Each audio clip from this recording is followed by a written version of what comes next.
Nous avons vu dans la vidéo précédente sur le projet Style comment créer donc un nouveau player en créant des nouveaux caractères.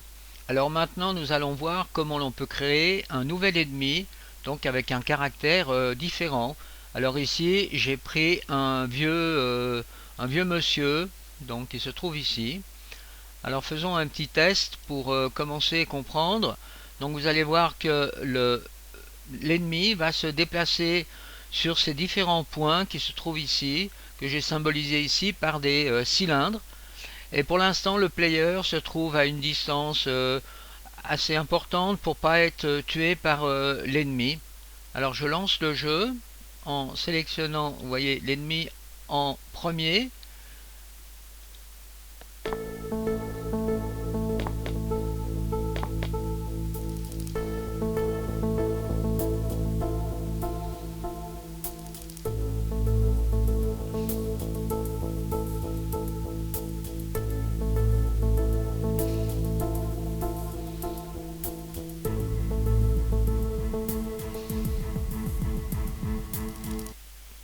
Donc maintenant je vais accélérer la vitesse de l'ennemi pour que ça aille un petit peu plus vite. Alors pour cela je vais dans les scripts. Je vais dans le script qui concerne justement tous ces waypoints, donc ces différents petits drapeaux qui se trouvent ici, qui sont des points où l'ennemi va donc aller. Alors ici on peut, voyez, la vitesse, on peut changer ici la vitesse, je vais mettre 8 et je relance le mode jeu.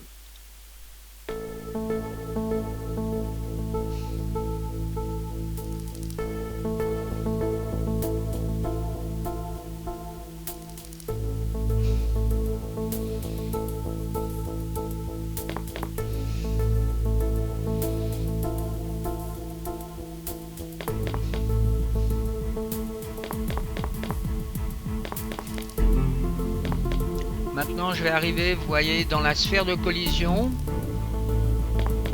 Et à ce moment-là, donc le player, quand on va rentrer dans cette sphère de collision, eh bien l'ennemi va tirer dessus.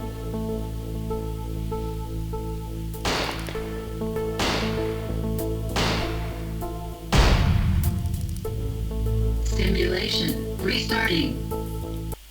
Alors commençons par regarder comment l'ennemi a été créé. Donc je commence par sélectionner l'ennemi dans la scène. Alors je constate une première chose, c'est que déjà sur cet ennemi, eh bien on a un animator. L'animator a un contrôleur animateur ennemi. Alors l'animateur ennemi on trouve dans Dawn Animator, Dawn Animateur ennemi, et si je vais dans Animateur, souvenez-vous, c'est toute cette partie qui va nous permettre de déplacer le personnage. Alors regardez de nouveau ici, voyez, voilà. Donc on a vu ceci dans les cours, comment on peut réaliser ce genre d'animation. Alors ceci c'est pour rappel. Alors je reviens dans la scène. Alors bien sûr le personnage a été créé au préalable. Souvenez-vous, dans la vidéo précédente j'ai expliqué comment on a fait ceci. Donc c'est dans le répertoire iClone. En somme c'est ce personnage qui se trouve ici que l'on utilise. Alors première chose, on met sur le personnage donc un capsule collideur qui se trouve donc à cet endroit, et ensuite on rajoute un sphère collideur qui est cette sphère représentée ici en vert, qui va être utilisée comme un trigger. Donc il faudra bien activer la variable isTrigger. Ce trigger va nous permettre de savoir si le player se trouve à l'intérieur de cette sphère. À ce moment-là, l'ennemi va tirer dessus. Ensuite, on a un rigid body. Et dans le cas du rigid body, on va utiliser la kinématique. Alors faites par exemple cet exemple, on désactive la kinématique, je désactive aussi le personnage et observez comment le personnage va se comporter.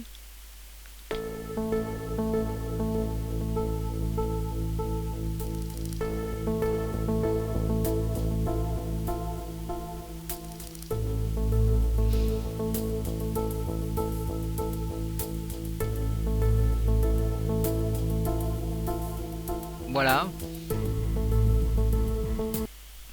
Donc on vient de voir ici l'importance d'utiliser la variable cinématique. À ce moment-là, on utilise vraiment la cinématique que l'on a créée dans l'animator. Ensuite, on a un premier composant qui est un navigateur, un navmesh agent, qui fait partie de la catégorie, vous voyez, dans les composantes de navigation. Ici, navmesh agent. Alors faisons le test suivant, je désactive ce script en cliquant à cet endroit et je lance le mode game. Alors là vous constatez que le personnage reste sur place.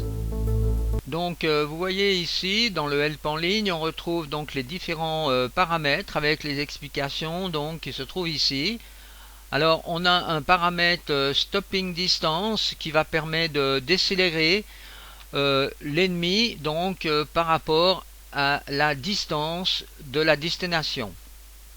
Ensuite, on a un nouveau script, Dawn Enemy Animation. Alors, je désactive ce script. On va tout de suite voir à quoi il sert. Voilà, donc l'ennemi n'est absolument pas animé. Mais il se déplace bien donc sur les différents drapeaux. Ce qui est normal puisque on a donc toujours laisser actif le dernier script ici, le Dawn Mode Enemy Intelligence Artificielle, donc AI. Alors je réactive le script animation. Donc à ce moment-là, on a bien une animation qui s'effectue.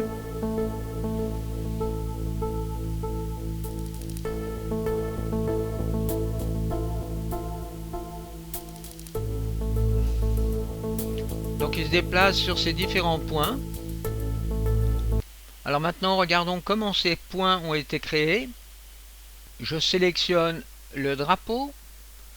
Alors en somme, ce sont tout simplement des GameObject empty. Donc j'en ai rajouté un ici. Et à ce GameObject empty, j'ai rajouté un script qui est le Dawn.gizmo que je trouve dans Add Component, Script, Dawn web.gizmo. Donc voilà, c'est comme ça qu'on crée ces petits drapeaux. Ensuite, je les renomme ici dans GameObject. Je l'appelle web. Alors 07 pour faire la différence avec les autres web points qu'on a ici. Ensuite, je peux glisser ce web point dans la catégorie web point. Alors maintenant, déplaçons le point à un autre endroit. On va le mettre peut-être au centre ici. Et on va le rajouter donc dans la navigation de l'ennemi. Donc dans cette partie, ici on va rajouter donc un 7e point. Et on peut aller chercher, vous voyez, dans la liste ici, le waypoint 7 qu'on vient de créer. Ce qui fait que le personnage maintenant va passer sur ce waypoint. Avant d'effectuer un test, j'ai changé ici la vitesse de déplacement de l'ennemi, le long du chemin, et le temps d'attente sur chaque drapeau. Je l'ai diminué un tout petit peu.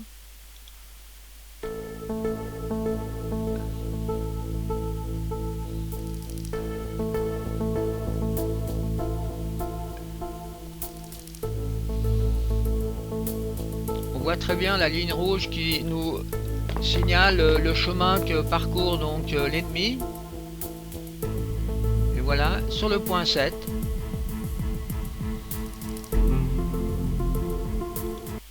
Alors maintenant, c'est pas tout à fait fini. Pour que la navigation se fasse correctement, il faudra que l'on aille dans la navigation ici et que l'on crée donc ce type de navigation qui est représenté ici en bleu. Alors on peut le désactiver, vous voyez ici. Alors je fais un clear ici et si je reviens dans le mode game, vous voyez, le personnage ne se déplace pas car on n'a pas défini la surface dans laquelle le personnage peut aller. Et c'est à cet endroit qu'on définit la surface disponible pour l'ennemi en faisant bec à cet endroit. Et quand on est bleu comme ceci, et bien là maintenant l'animation fonctionne correctement. Ensuite, bien faire attention que le tag sur l'ennemi est bien sous ennemi. Donc on définit bien le tag pour la reconnaissance donc de ce personnage dans les scripts. Et ceci n'est pas fini car il faut rajouter ici dans le Game Controller. Alors souvenez-vous, le Game Controller, ici il faut rajouter le script Don't Last Player Sighting, car si ce script n'est pas présent, eh bien le personnage va de nouveau pas se déplacer. Donc ce script est aussi nécessaire. Alors il existe encore un autre script qui est nécessaire dans le personnage, donc sur l'ennemi ici, c'est le Don't Enemy Sight. Et ensuite on peut rajouter aussi un Don't Enemy Shooting. À ce moment là, eh bien on va utiliser donc la possibilité donc de tirer sur le player.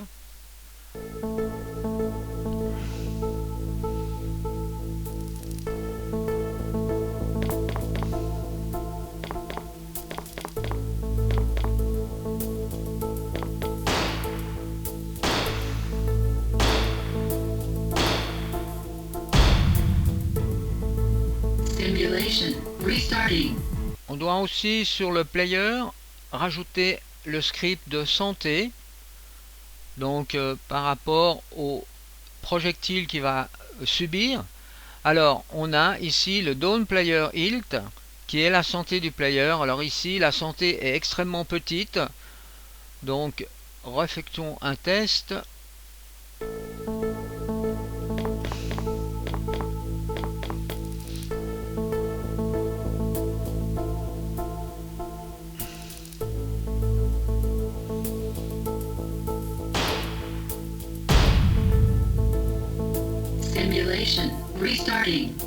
Il nous reste encore à voir comment l'on peut rajouter une arme donc à l'ennemi. Eh bien l'arme est ce type d'arme qui se retrouve ici, que vous voyez ici dans le preview, avec un laser qui a été rajouté. Cette arme on la trouve dans les modèles, dans la catégorie modèle. Donc ici, voilà l'arme que l'on utilise. Alors il suffit de faire un drag and drop de cette arme à cet endroit sur le personnage, donc sur la main droite du personnage. Alors effectuons un test, drag and drop. Voilà, on voit le deuxième arme qui a été rajoutée ici. Alors ensuite, avec la position ici, on peut mettre l'arme au bon endroit. On peut utiliser l'outil de rotation pour positionner l'arme exactement dans la main donc de l'ennemi. Et ensuite sur cette arme on va rajouter un laser. Alors vous pouvez récupérer le laser sur le caractère robot guard.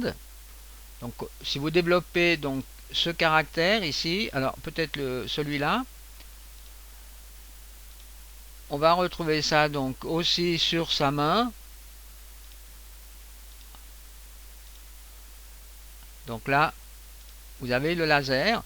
Donc vous pouvez faire un copier et vous faites un coller donc sur à cet endroit. Vous faites un coller pour positionner donc le laser à cet endroit. Et ensuite avec le bouton de position et le bouton de rotation, vous pouvez donc positionner le laser avec donc l'arme.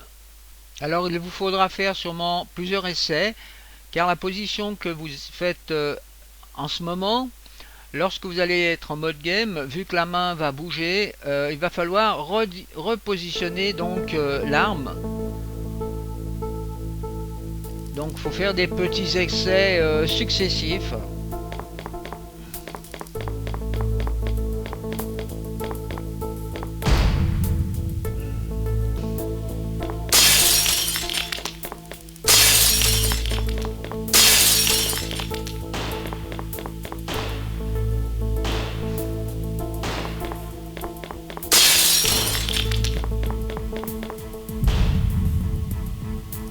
Simulation restarting.